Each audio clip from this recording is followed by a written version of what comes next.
dias. E hoje temos o privilégio de trazer o missionário Dili Gala.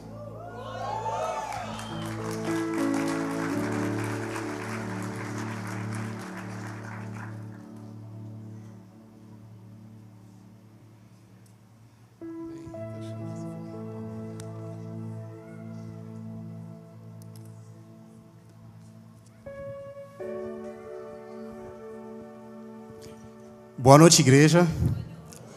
Graça e paz. O privilégio é todo meu.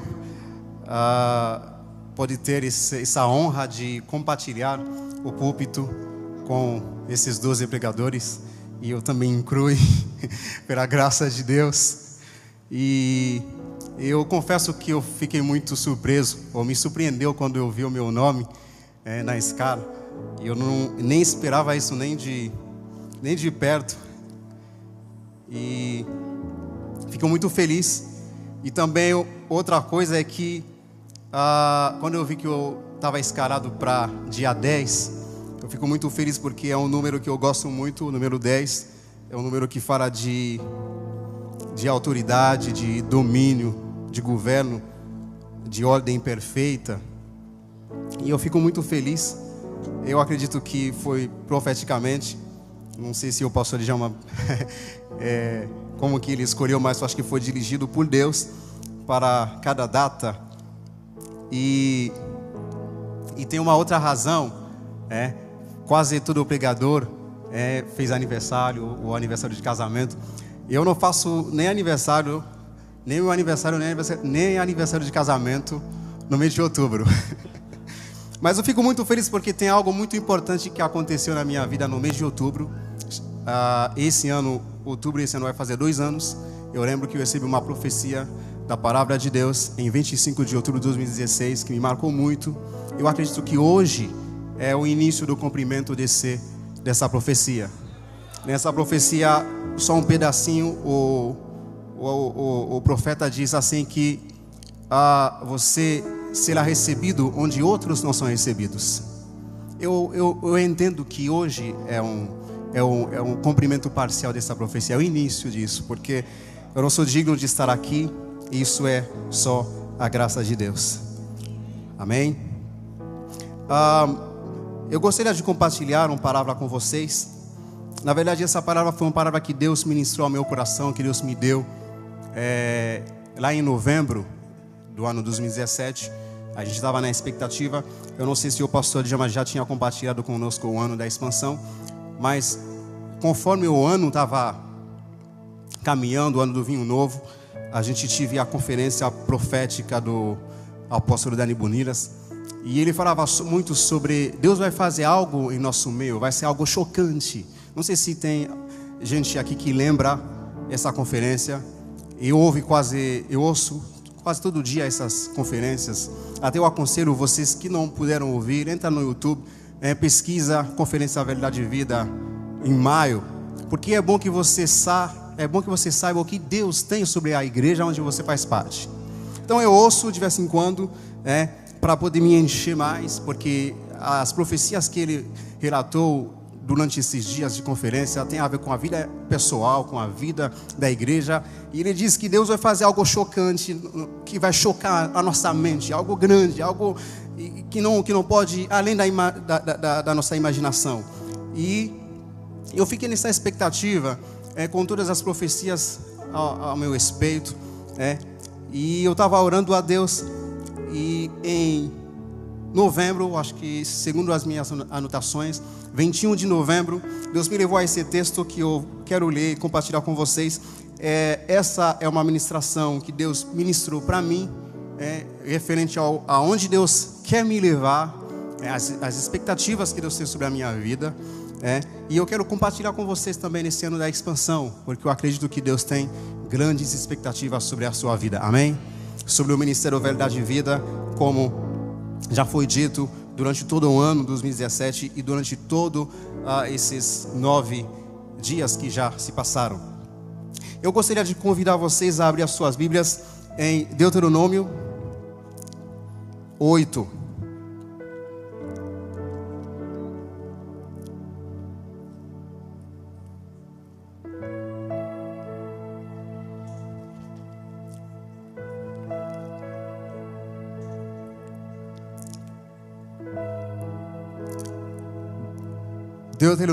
Deuteronômio 8.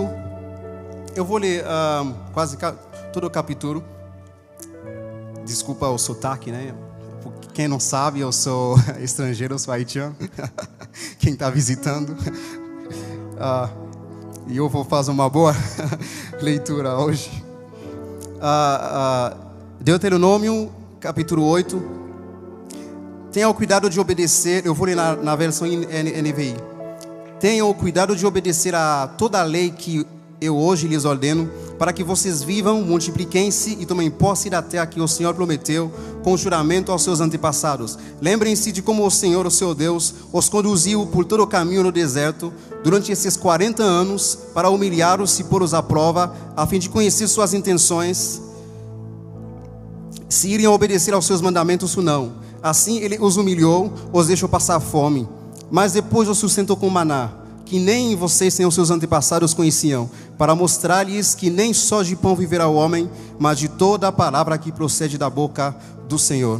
As roupas de vocês não se gastarão, e os seus pés não incharão durante esses 40 anos. Saibam, pois, em seu coração que assim como um homem disciplina o seu filho, da mesma forma o Senhor, o seu Deus, o disciplina. Obedeçam aos mandamentos do Senhor, o seu Deus, andando em seus caminhos e dele tendo temor, pois o Senhor, o seu Deus, os está levando a uma boa terra, cheia de riachos e tanques de água, de fontes que jorram nos vales e nas colinas, terra de trigo e cevada, videiras e figueiras, de romanzeiras, azeite de oliva e mel, terra onde não faltará pão e onde não terá falta de nada, terra onde as rochas têm ferro e onde vocês poderão extrair cobre das colinas. Depois que tiverem comido até ficarem satisfeitos, louvem o Senhor, o seu Deus, pela boa terra que lhes deu. Tenham cuidado de não se esquecer do Senhor, o seu Deus, deixando de obedecer aos seus mandamentos, às suas ordenanças e aos seus decretos que hoje lhes ordeno. Não aconteça que depois de terem comido até ficarem satisfeitos, de terem construído boas casas e nelas morado, de aumentarem os seus rebanhos, a sua prata e o seu ouro, e todos os seus bens, o seu coração fique orgulhoso, e vocês se esqueçam do Senhor, o seu Deus, que os tirou do Egito, da terra da escravidão. Ele os conduziu pelo imenso e pavoroso deserto, por aquela terra seca e sem água, de serpentes e escorpiões venenosos. Ele tirou água da rocha para vocês, os sustentou no deserto com maná, que os seus antepassados não conheciam, para humilhá-los e prová-los, a fim de que tudo fosse bem com vocês. Não digam em seu coração: a minha capacidade, a minha força, a força das minhas mãos ajuntaram para mim toda essa riqueza. Mas lembre-se do Senhor, o seu Deus, pois é Ele que lhes dá a capacidade de produzir riqueza, confirmando a aliança que jurou aos seus antepassados, conforme hoje se vê. Mas se vocês se esquecerem do Senhor, o seu Deus, e seguirem outros deuses, prestando-lhes culto e curvando-se diante deles, asseguro-lhes hoje que vocês serão destruídos. Por não obedecerem ao Senhor, o seu Deus, vocês serão destruídos, como o foram as outras nações que o Senhor destruiu perante vocês. Capítulo 9. Ouça, ó Israel, hoje você está atravessando o Jordão para entrar na terra e conquistar nações maiores e mais poderosas do que você, as quais têm cidades grandes, com muros que vão até o céu. O povo é forte e alto, são Enaquins. Você já ouviu falar deles e até conhece o que se diz. Quem é capaz de resistir aos Enaquins? Esteja hoje certo de que o Senhor, o seu Deus, Ele mesmo vai adiante de você, como um fogo consumidor. Ele os exterminará e os subjugará diante de você, e você os expulsará e os destruirá, como o Senhor lhe prometeu. Depois que o Senhor, o seu Deus, os estiver expulsado da presença de você, não diga a si mesmo: o Senhor me trouxe aqui para tomar posse dessa terra por causa da minha justiça. Não.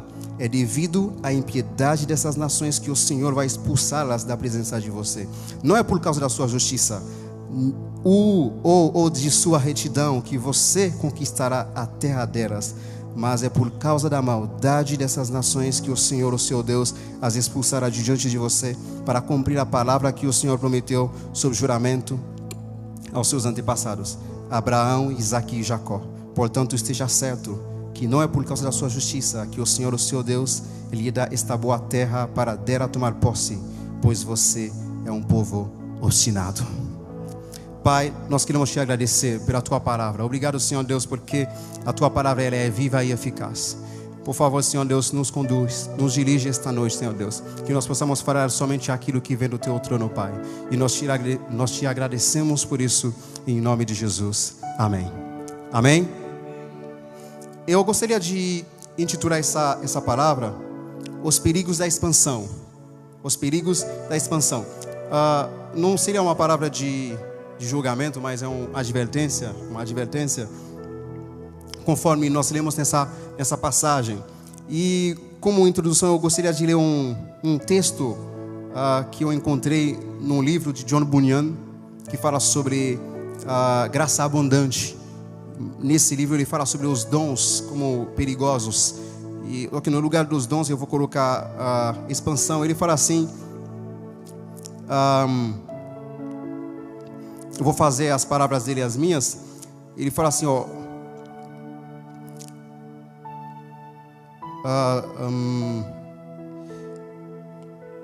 a expansão em si mesmo não é perigosa, e sim por causa dos males que sobrevêm àqueles que a possuem, isto é, o orgulho, a soberba, desejo de vanglória, presunção, etc. Tudo que pode estimular facilmente o aplauso e os elogios de todo crente imprudente, colocando em risco a vida de um pobre pecador e talvez fazendo-o cair na condenação do diabo. Podia fazer uma pergunta: o que pode tornar a expansão um perigo? Primeiro, queria responder assim. Segundo essa introdução, nós vemos que a soberba, a vanglória, são coisas que podem prejudicar a nossa vida na terra da expansão. Então, o que pode tornar a expansão um perigo é quando nós esquecemos que o resultado de tudo isso é pura graça de Deus. Nós vamos nos levar a essa terra de expansão, a essa boa terra, somente pela graça dele. No livro de Deuteronômio, deixa claro que Deus escolheu o povo de Israel por causa da sua graça, puramente e somente. No capítulo 7:7, nós lemos assim: o Senhor não se afeiçoou a vocês, nem os escolheu por serem mais numerosos do que os outros povos, pois vocês eram o menor de todos os povos, mas foi porque o Senhor os amou. Então Deus escolheu o povo de Israel pelo amor dele, porque ele amou o povo. No capítulo 9, versículo 4, ele diz assim: depois que o Senhor, o seu Deus, os estiver expulsado da presença de você, não diga a si mesmo: o Senhor me trouxe aqui para tomar posse dessa terra por causa da minha justiça. Não é devido à impiedade dessas nações que o Senhor vai expulsá-las da presença de você. Não é por, versículo 5, não é por causa da sua justiça ou da sua retidão que você conquistará a terra delas.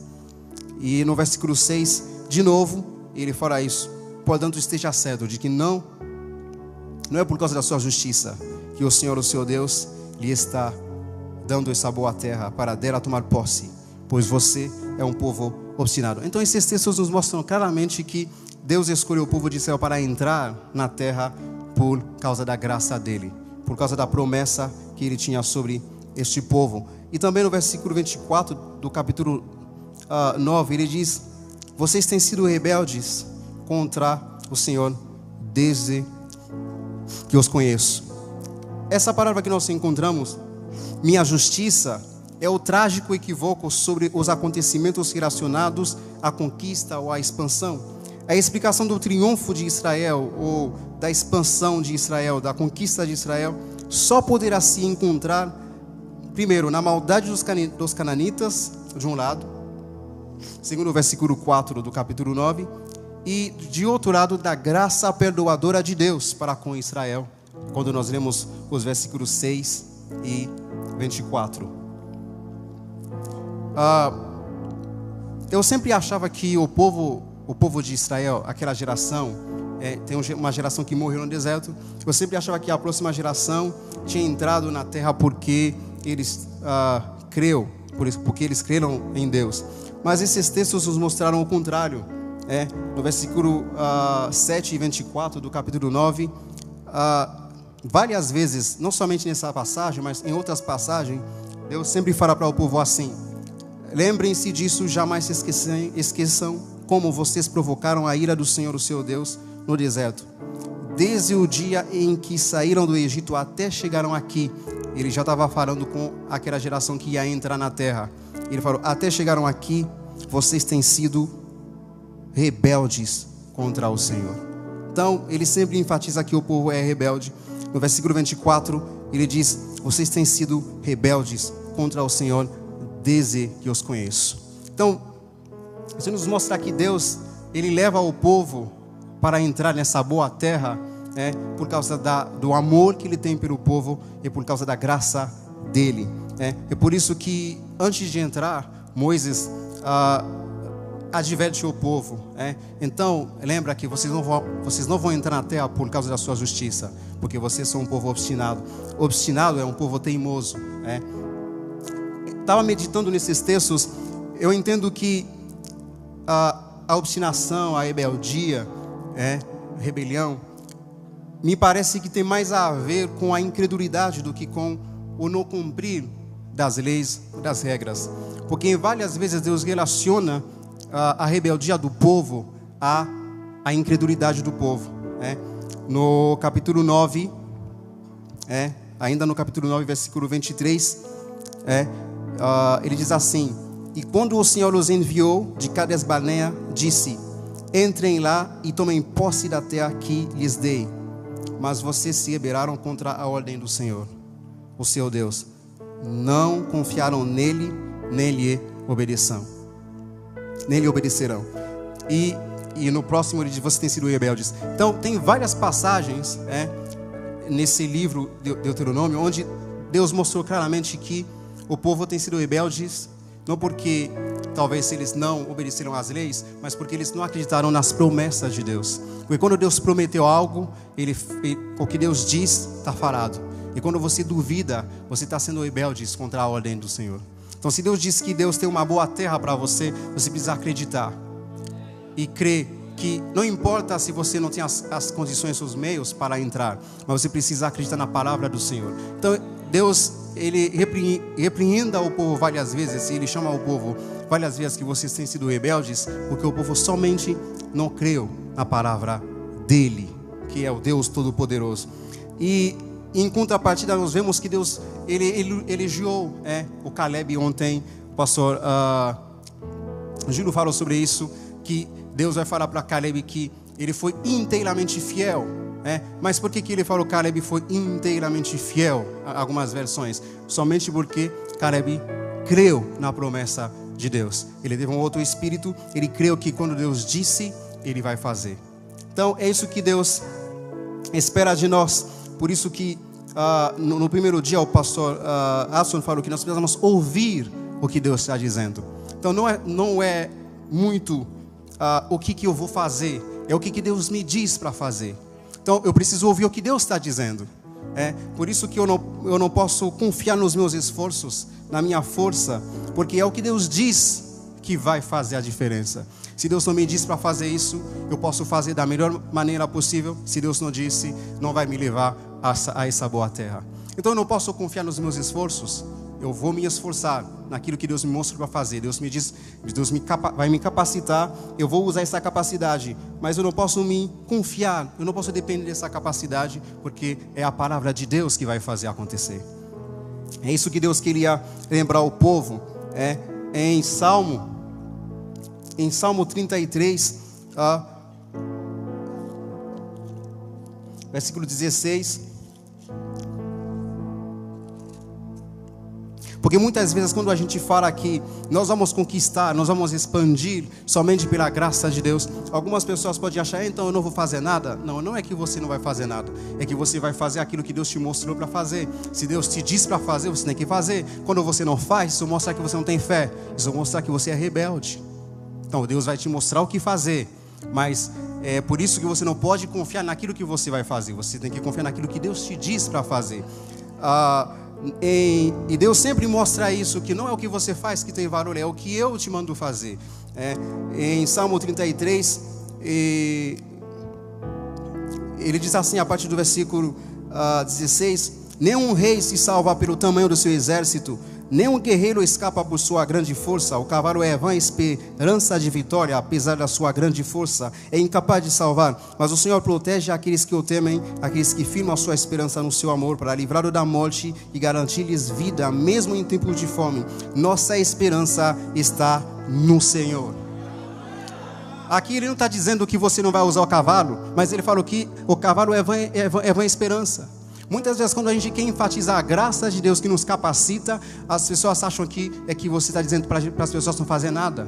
Não, é para você não depende do que você faz, mas daquilo que Deus diz, da força de Deus, da graça de Deus. E esse salmista entendia isso.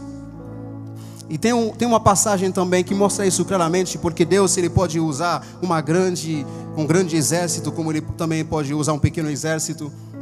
Em 1 Samuel 14,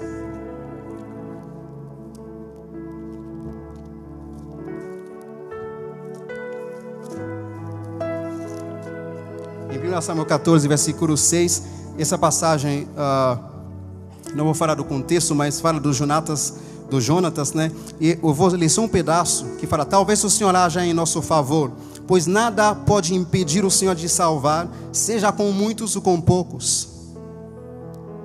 Talvez o Senhor haja em nosso favor, pois nada pode impedir o Senhor de salvar, seja com muitos ou com poucos. Então nós vemos bem, não é a quantidade.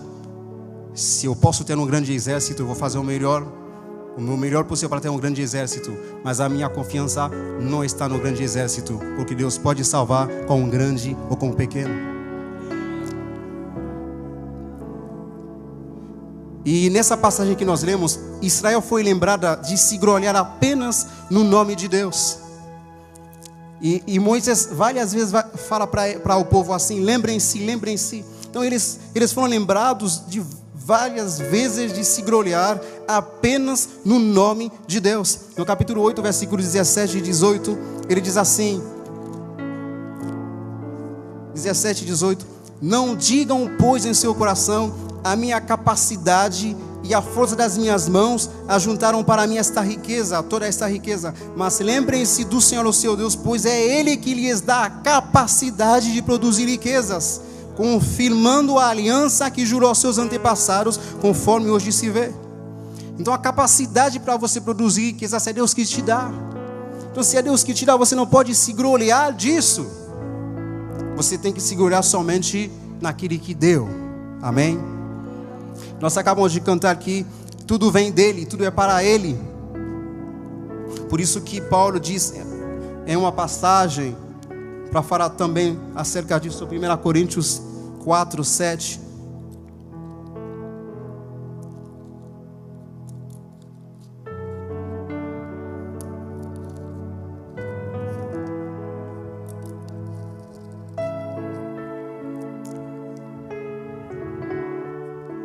Eu vou ler só o finalzinho. Eu vou ler tudo. Pois quem torna você diferente de qualquer outra pessoa? O que você tem que não tenha recebido? E se você recebeu, por que se orgulha? Como se assim não fosse. Então, através de todos esses textos, Deus está mostrando que tudo que você tem, você recebeu. A inteligência, talvez você tenha, você recebeu.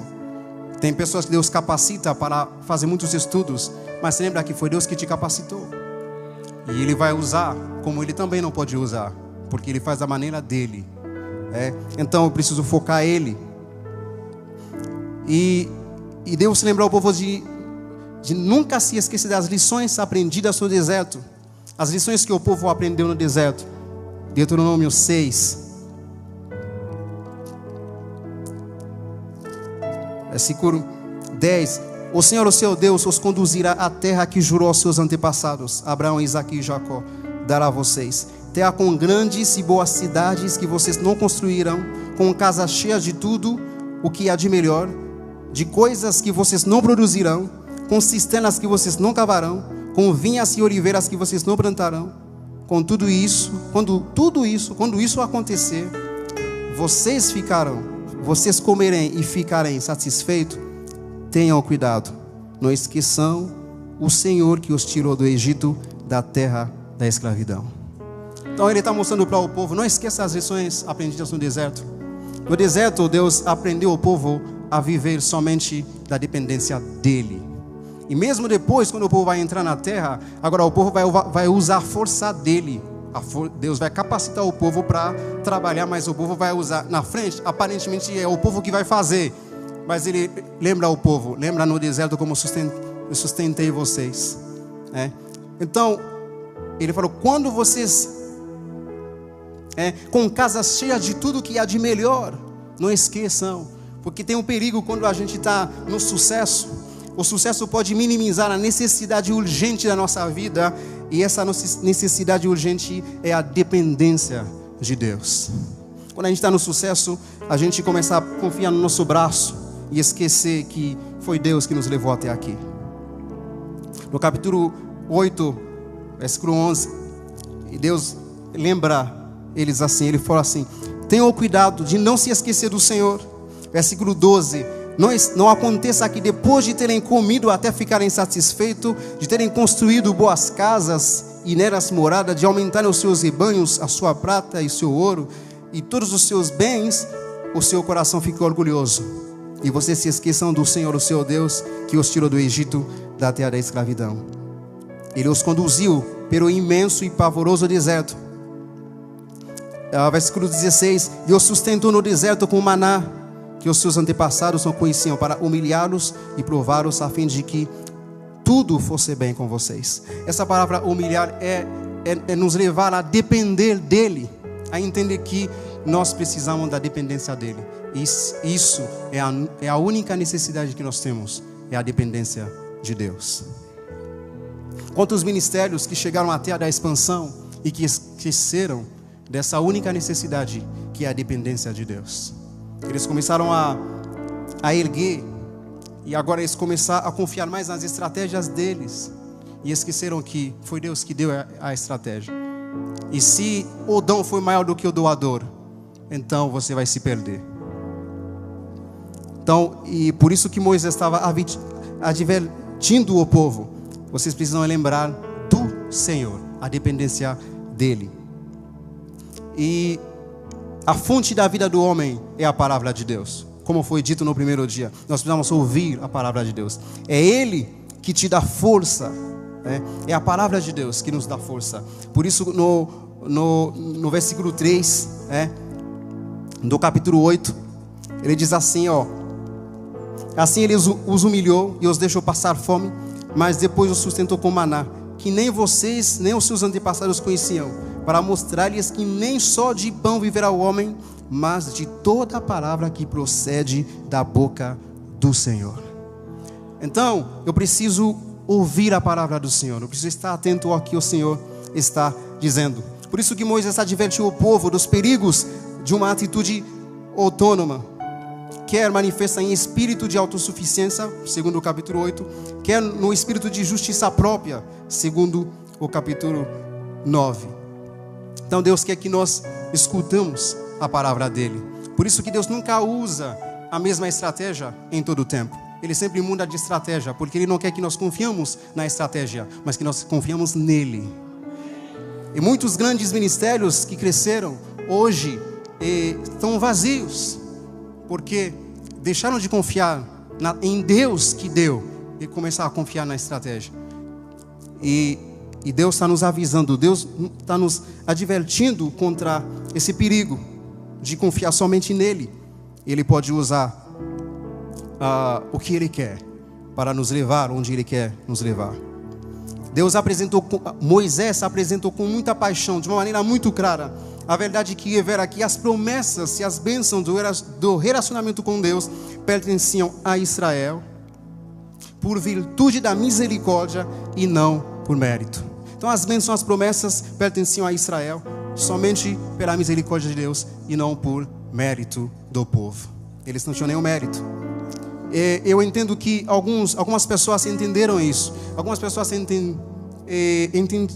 entenderam que tudo que eu posso fazer, tudo isso vem de Deus. Eu não tenho nenhum mérito.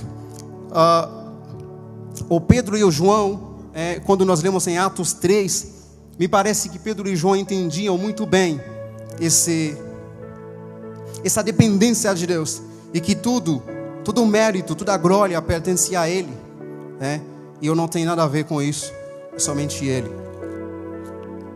Ele vai me capacitar, eu vou me esforçar, mas contudo, toda a glória pertence a Ele. Não é a minha justiça, não é a minha retidão, mas é a graça dEle na minha vida, ou é a justiça dEle na minha vida. Nós encontramos um texto em Atos 3, quando esse episódio é quando eles estavam entrando no templo e eles curaram um enfermo, que estava na porta. Atos 3, a partir do versículo 11, apegando-se o mendigo a Pedro e João, todo o povo ficou maravilhado e correu até eles ao lugar chamado Pórtico de Salomão. Vendo isso, Pedro lhes disse: Israelitas, por que isso os surpreende? Porque vocês estão olhando para nós como se tivéssemos feito esse homem andar por nosso próprio poder ou piedade. Nesse texto eu entendo que eles ficam indignados com o povo. Como que vocês estão olhando para nós como se fosse o nosso próprio poder ou nossa piedade? Piedade quer dizer devoção. Eles tinham acabado de ficar 10 dias orando, consagrando. Eles poderiam olhar pela piedade deles. Não, é porque a gente estava orando. Eles tinham acabado de receber o Espírito Santo, de tanto orando. Mas eles falam para o povo: por que vocês estão olhando como se fosse o nosso poder, a nossa piedade? E mais para frente ele diz: pela fé, é pela fé no nome de Jesus, o nome curou esse homem que vocês veem e conhecem. A fé que vem no nome dele lhe deu esta saúde perfeita, como todos podem ver. Deus está procurando homens assim nesse tempo. Me parece também que Paulo e Barnabé entendiam também isso, porque em Atos 14, os versículos 8 e 15, eu vou falar rapidinho. Aconteceu um episódio quase assim também. A partir do versículo 8 eu vou tentar explicar o que é. Havia um homem paralítico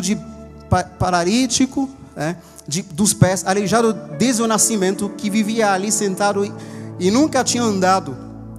Ele ouvira Paulo falar. Quando Paulo olhou diretamente para ele, ele viu que o homem tinha fé para ser curado. E disse em alta voz: levante-se, fique em pé. Com isso o homem deu um salto e começou a andar. Ao ver que Paulo fizera, a multidão começou a gritar em língua aricona: os deuses descerão até nós em forma humana. Isso é o perigo, com quem não é prudente, como John Bunyan diz, com um crente imprudente, os elogios. A Barnabé chamou de Zeus e Paulo Hermes, porque era ele quem trazia a palavra. No versículo, ouvindo isso, versículo 14, ouvindo isso, eles começam a fazer um monte de coisa, até oferecer sacrifícios aos apóstolos. Ouvindo isso, os apóstolos Barnabé e Paulo rasgaram as suas roupas, correram para o meio da multidão, gritando: homens, por que vocês estão fazendo isso? Nós também somos humanos como vocês. Estamos trazendo boas novas para vocês, dizendo que se afastem dessas coisas, vão e se voltem para o Deus vivo que fez o céu e a terra, o mar e que tudo neles há. Então, nós vemos a atitude desses homens de Deus com relação a isso. Quando as pessoas queriam gloriar, queriam dar elogios a eles por algo que eles receberam, que não vem deles, que é de Deus, eles tinham uma atitude categórica, uma indignação: não faça isso, eu sou homem como vocês. E hoje nós às vezes nos perguntamos: quantos homens têm essa atitude quando diante do grão do povo, para dizer: nós somos homens como vocês, não faça isso. Eles eram muito categóricos contra isso. Isso é o perigo. Mas esses povos tinham isso. Deus está buscando uma geração assim.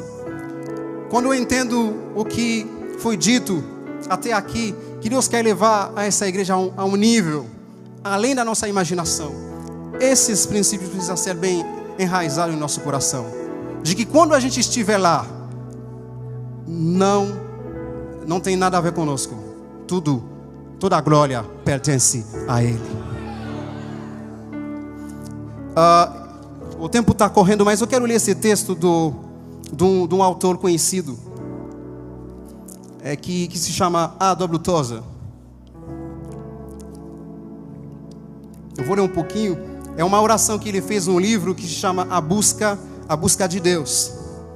Ele fala: ó Deus, ser tu exaltado acima de tudo quanto possuo. Nenhum dos tesouros da terra será importante demais para mim, contanto que sejas glorificado em minha vida. Ser tu exaltado acima das minhas amizades, pois decide que estarás acima de tudo, ainda que eu tenha que ficar isolado, sozinho no meio da terra. Ser tu exaltado acima da minha reputação, faz com que a minha ambição seja te agradar, ainda que em resultado disso eu tenha de ficar na obscuridade, e meu nome seja esquecido com um sonho passageiro. Levanta-te, ó Senhor, ocupa o lugar de honra que a ti pertence, acima das minhas ambições, acima dos meus gostos, dos meus e desprazeres, acima de minha família, da minha saúde, acima da minha própria vida. Que eu diminua para que tu sejas exaltado, que eu desapareça para que tu sejas elevado mais e mais. Usa-me como usaste o jumentinho ao entrares em Jerusalém. Deixa-me ouvir as crianças te glorificarem. Hosana, bendito que vem o nome do Senhor. Bendito o reino que vem, o reino do nosso pai Davi. E ele comentou assim: oremos especificamente sobre esse assunto, lançando aos pés de Deus, atentando realmente para aquilo que as nossas orações expressam. Quem orar em sinceridade não terá de esperar muito tempo pelos sinais da aceitação divina. Deus revelará a sua glória perante os olhos dos seus servos e colocará todos os seus tesouros à disposição deles, pois sabe que a sua honra está segura nas mãos dessas pessoas dedicadas. Deus está buscando um povo onde a sua honra será segura, um povo que não vai dividir a glória de Deus. Deus quer fazer coisas grandes em nosso meio. Às vezes nós nos perguntamos: por que os milagres antigos não aconteceram hoje? Deus está buscando um coração assim, um coração humilde, que sempre vai falar: não, eu não tenho nada a ver com isso, é a graça dele em mim, eu sou somente um instrumento.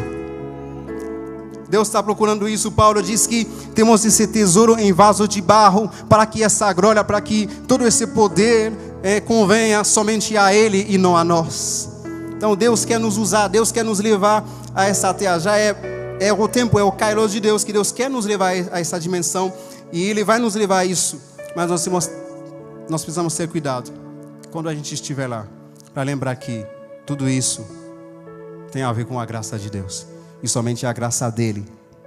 E o segundo perigo é quando a gente esqueça que, é quando a gente não entende os propósitos da expansão, porque Deus quer nos expandir para alcançar os não alcançados. Deus não somente quer nos expandir por expandir, Ele quer nos expandir para alcançar os não alcançados. Também no livro de Deuteronômio, Ele fala para o povo: lembra que vocês eram escravos, eram estrangeiros em Egito, então lembra dos estrangeiros, lembra das viúvas, lembra dos órfãos, lembra dos pobres. Então Ele diz que vocês vão ser, eu vou expandir vocês para que vocês possam alcançar os não alcançados. Eu vou concluir. Algumas pessoas têm medo de ser grande, como o pastor Júlio disse ontem. Você não precisa ter medo de ser grande, mas você precisa só saber o seu lugar em tudo isso. Muitas igrejas se recusam a ser grande em Deus, mas Deus deseja que nós sejamos grandes. Pelo contrário, em Salmo 8, versículo 4, 6, a Bíblia diz que Deus nos coroou de glória e de honra. Então Deus quer que nós tenhamos uma certa glória. Deus nos coroou de honra e de glória, diz em Salmo 8, versículo 4 a 6. Mas nós precisamos entender a nossa posição em tudo isso. É como se nós somos como uma lua que reflete a luz durante a noite, mas toda essa luz não pertence à lua, pertence ao sol. E a lua não pode se gloriar. Por mais que a lua pode iluminar a terra, lá no Haiti, de noite, a gente pode andar e pegar até aquelas coisas que costura no chão, de tão claro a lua. Mas a lua não pode se gloriar disso, porque essa luz vem do sol. É como se fosse assim também a nossa relação contra Deus. Quando nós estamos em contato com Deus, nós refletimos a glória de Deus, mas nós precisamos entender que essa glória não vem de nós, vem de Deus.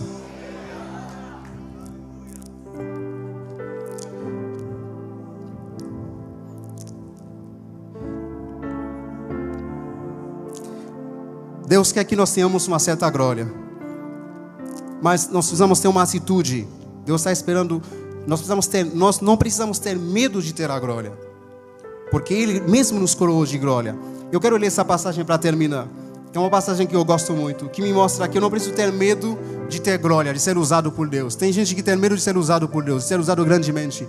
Não, você não precisa ter medo, você precisa entender a sua posição em tudo isso. O que você representa. Em Apocalipse 4, nós lemos esse texto que fala, que tem a ver com esse texto de Salmos, que Deus falou assim, Ele nos coroou, Ele coroou o homem de glória e de honra. Em Apocalipse 4, no versículo 3 e 4, ele diz assim: aquele que estava sentado era de aspecto semelhante a jaspe em sardônio, um arco-íris parecendo uma esmeralda circundando o trono, ao redor do qual estavam outros 24 tronos. Assentados neles havia 24 anciões.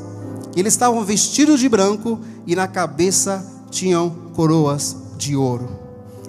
Os teólogos dizem que os 24 anciãos simbolizam o povo de Israel e a igreja, porque as 12 tribos e os 12 dos apóstolos. Não sei muito isso, mas me parece bem. Então, aqui é como se fosse a igreja, todo o povo de Deus. E aqui diz que eles estavam sentados, vestidos de branco, e eles tinham na cabeça deles coroas de ouro. Isso faz referência a texto de Salmos, onde Deus fala que Ele nos coroou de honra e de glória. Então esses anciãos tinham coroa de ouro na cabeça deles. Então Deus quer que nós tenhamos coroa. Mas mais para frente algo me surpreende. Porque no versículo 6, ele diz assim: e diante do trono havia algo parecido com um mar de vidro, claro como cristal. No centro e ao redor do trono havia 4 seres viventes cobertos de olhos, tanto na frente como atrás. O primeiro ser parecia um leão. Eu vou por esse. Versículo 8. Cada um deles tinha 6 asas e era cheio de olhos, tanto ao redor como por baixo das asas. Dia e noite repetem sem cessar: Santo, Santo, Santo é o Senhor, o Deus Todo-Poderoso, que era, que é e que há de vir. O que me surpreende é no versículo 9: toda vez que os seres viventes dão glória, honra e graças àquele que está sentado no trono e que vive para todo sempre, os 24 anciões se prostram diante daquele que está sentado no trono e adoram aquele que vive para todo sempre. Eles lançam as suas coroas diante do trono e dizem: Tu, Senhor e Deus nosso, és digno de receber a glória, a honra e o poder, porque criaste todas essas coisas e por tua vontade elas existem e foram criadas. Então, eu entendo que eu não preciso ter medo da glória, não preciso ter medo, não preciso recusar essa glória que Deus quer me dar. Mas quando eu recebo essa glória, quando eu recebo essa coroa diante dele, diante daquele que é digno de toda a glória, de toda a honra, eu deposito a minha coroa.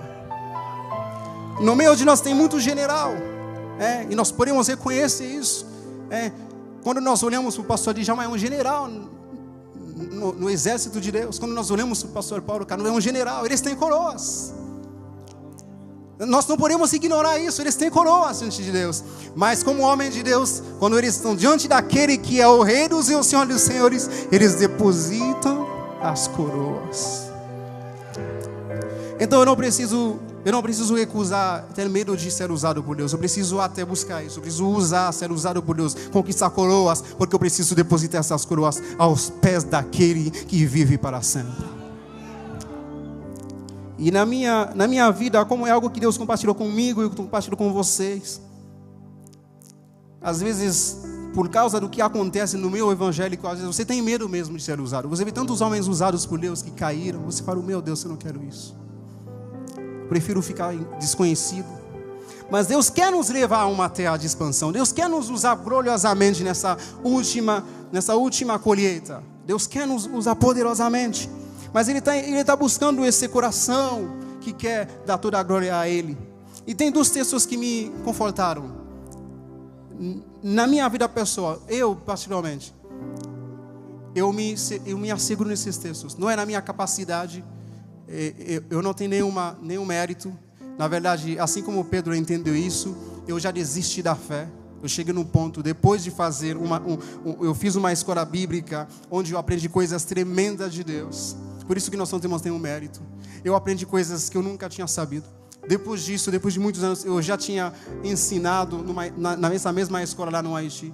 E depois eu passei por uma situação que eu não achei nenhuma saída e eu desisti.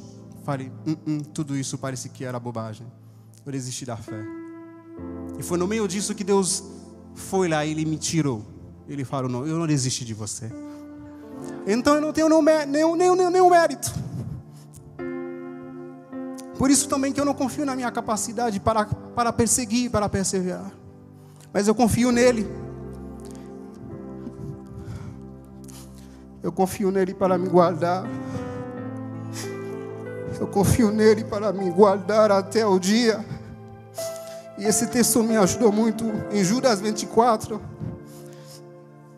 ele diz, aquele que é poderoso para impedi-los de cair, para apresentá-los diante da sua glória, sem macula e com grande alegria. Ao único, nosso Salvador, seja a glória, a majestade, o poder e a autoridade, mediante Jesus Cristo, nosso Senhor, antes dos tempos, agora e para todos sempre. Amém. Então eu confio nele porque ele é poderoso para me impedir de cair. Eu confio nele. Eu confio que ele vai me levar a essa boa terra. Por isso que eu gosto de algumas músicas que Deus ministrou no meu coração durante esse processo. Nunca foi sobre nós, nem sobre o que podemos fazer, mas é tudo sobre você, tudo para você, Jesus. Uma outra música que me tocou muito é quando ele diz assim que é meu, somente meu todo o trabalho. E teu trabalho é descansar em mim. Eu vou me esforçar, eu vou trabalhar, eu vou conquistar, se possível, o mundo, mas eu sei que o meu trabalho é descansar nele. Quando eu falho na fé, eu lembro esse texto que diz em Hebreus 12, versículo 2. Eu fixo os meus olhos nele, tendo os olhos fixos em Jesus, o autor e consumador da nossa fé. Eu nem confio tanto na minha fé, porque eu já fraquejei. Mas eu confio naquele que é o autor e consumador da minha fé. O autor quer dizer que ele é a origem da minha fé. Consumador, ele que completa a minha fé. Então é isso que eu queria compartilhar com vocês, esses perigos de não se achar que aquilo que você está fazendo, que você tem algum mérito nisso, você não tem. Eu particularmente, eu não tenho. Eu sei que tudo vem dele, para ele e por ele. E me parece que quando a gente tem esse entendimento, ele começa a nos usar poderosamente. Paulo diz que eu trabalhei muito mais do que todos eles, contanto não foi eu, a graça dele em mim.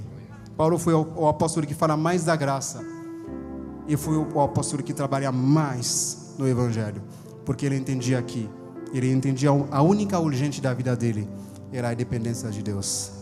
Amém? Eu gostaria de convidar você a se colocar em pé e de abrir os seus corações a Deus e pensar naquilo que a gente acabou de ministrar, de que Deus quer nos levar a um lugar. Ele já determinou isso, é o Kairos, é o momento de Deus. Ele quer levar a igreja a esse lugar de expansão, para conquistar nações maiores do que nós, lugares que a gente nunca imaginou. Ele quer nos levar lá, mas Ele está procurando um coração humilde, onde nós vamos sempre dizer que é dele, por ele, para ele são todas as coisas. Fecha os seus olhos e orar a Deus sobre isso.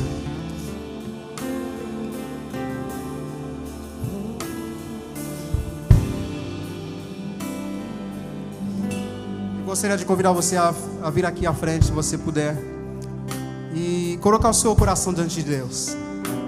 Deus quer usar você, Deus quer usar uma igreja poderosa. Um dia alguém comentou algo, eu não vou falar, mas é algo que mexeu comigo. Ele fala assim: havia alguém aleijado numa igreja. Ele falou: você sabe por que Deus não curou essa pessoa? Porque no dia que Ele usou alguém para curar essa pessoa se tornou um Deus. Quando eu ouvi isso, eu refleti muito nessa palavra. Falei: uau, como o nosso coração está impedindo o fluir de Deus em nosso meio. Como a nossa humanidade está impedindo Deus de fluir. Falei: Deus, por favor, me livra disso. Eu quero que os aleijados comecem a andar. Eu quero que os coxos comecem a andar. Eu quero que os cegos comecem a ver. Mas eu não quero a glória para mim, eu quero a glória para Ele. Então Deus quer te usar esta noite. Deus quer te usar nesse ano da expansão. É um início. Na verdade, não é um ano. É uma estação, é uma época. Começa esse ano, mas uma época de expansão. E Deus quer te usar. Feche os seus olhos. Pai, obrigado, Deus. Obrigado por esse privilégio, Senhor Deus. Nós sabemos que nós não somos dignos de nada, Pai. Toda a glória pertence a Ti, Deus. E nós cremos que aquilo que o Senhor tem para nós, olhos nem viram, ouvidos nem ouviram aquilo que Deus tem para nós, Pai. Mas em tudo isso, Deus, por favor, guarda o nosso coração humilde. Por favor, Senhor Deus, usa-nos e que nós continuamos sendo pequenos diante de Ti, Deus. Nós sabemos que mais nós nos aproximamos de Ti, mais nós ficamos maior para o mundo, mas que nós possamos sempre entender que diante de Ti somos pequenos. Mas nós passamos tempo contigo, nós vamos refletir a Tua glória, Pai. Mas que nós possamos entender que essa glória não pertence a nós, mas pertence a Ti, Pai. Senhor Deus, obrigado por esse privilégio, Deus. Obrigado pela Tua igreja. Obrigado por esse ano de expansão. Obrigado por todas as promessas que o Senhor tem sobre a nossa vida, Pai. Nós confiamos na Tua promessa. Nós não queremos ser rebeldes. Nós cremos que o Senhor vai fazer.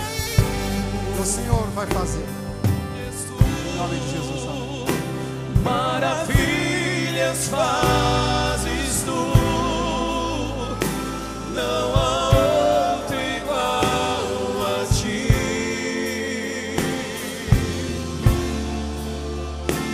Não há outro igual a Ti.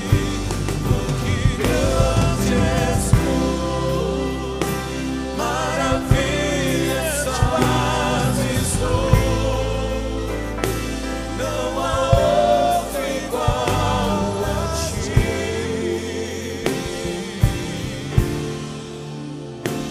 Não há outro igual a Ti.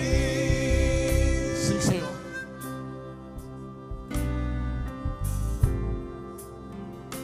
Receba toda a honra, toda a glória. Digno de glória. Pai, que nesse tempo de expansão não venhamos a ser tidos como incrédulos pelas Tuas palavras. Levantando Que nesse tempo de expansão, ó Deus, dai-nos um coração crente na Tua palavra. o Teu nome. Não queremos ser achados como aquele povo que por não crer desobedeceu, que por não crer murmurou e que porque não creu não alcançou. Queremos crer naquilo que o Senhor nos prometeu. Queremos, ó Deus, ser como Caleb, ser como Josué. Queremos ser achados entre os crentes, entre aqueles que verdadeiramente creram na Tua palavra.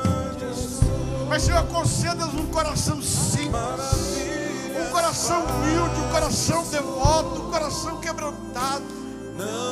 Conceda-nos, ó Deus, um coração rendido, um coração, ó Deus, com a expectativa daquilo que o Senhor vai fazer. Como vasos de barro, cheios de uma glória que não somos dignos. Como trabalhadores dedicados de uma vinha, mas que conhecimento do Senhor a capacidade de produzir. Dai-nos um coração intenso, dai-nos um coração simples, humilde. Queremos ser, ó Deus, impactados por aquilo que o Senhor vai fazer. Queremos, ó Deus, como trabalhadores desta última geração, trabalharmos com intensidade, recebermos a nossa coroa, mas jamais permanecer com ela, porque ao chegarmos na tua presença, tudo que nos foi coroado, devolvermos para os teus pés, para a tua glória, porque o Senhor é digno, o Senhor merece, veio tudo das tuas mãos. Senhor, não é nossa força que vai adquirir riqueza, não é nossa força que vamos expandir, não é o Deus dos nossos méritos, das nossas estratégias, mas daquilo que o Senhor nos disse para ser e para fazer. Dai-nos fidelidade e intensidade, mas dai-nos simplicidade e humildade. Senhor Deus, este ano nós vamos expandir. Neste ano nós vamos sentar e pisar nesta terra que o Senhor nos deu. Neste ano nós vamos começar as conquistas de tudo que está no teu coração a nosso respeito. Neste ano nós entendemos a tua palavra e com dedicação faremos o que for necessário para chegar lá. Não desistiremos, não desanimaremos, não nos enfraqueceremos. As circunstâncias não vão nos parar, as circunstâncias não vão nos deter. Nós vamos adiante, porque o Senhor é conosco. A vitória vem do Senhor, a vitória está nas tuas mãos. E vamos reconhecer eternamente que tudo é do Senhor, tudo é para o Senhor.